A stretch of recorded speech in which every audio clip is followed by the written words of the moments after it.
It's a niche sport in other countries, but in France it's really throwing its weight around as the fourth biggest.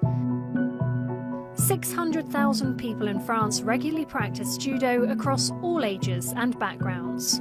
In France, judo is more than a sport, it is part of the life. We have 5,700 clubs in our country, and we are present in all the village, all the towns, and we are everywhere.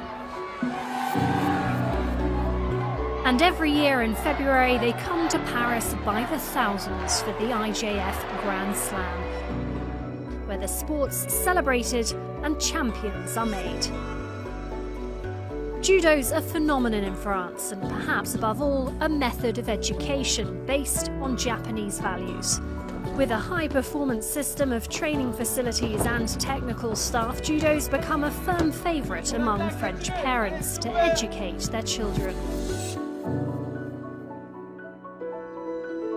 Today's homegrown stars are Teddy Riner and Emily Ondiol, to name but a couple, the last two French Olympic champions.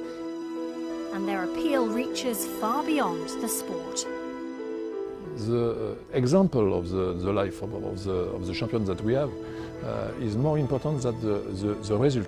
For example, a French team goes on the mat with children. They go to see old people in the hospital, and we do a lot of things like that.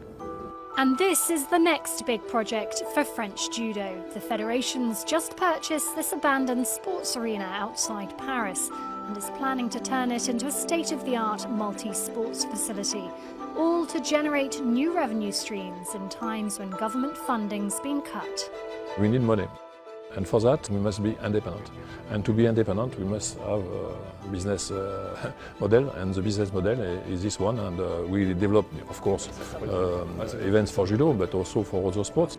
Today, Rouget is showing the president of the French Basketball Federation his new arena to see if they'd like to rent it for events. I'm very impressed about the situation, and I know it's a whole project. This is a very nice project, and I think that judo make a good job here. As is Jean-Luc Rouget, doing everything he can to keep the sport booming for future generations.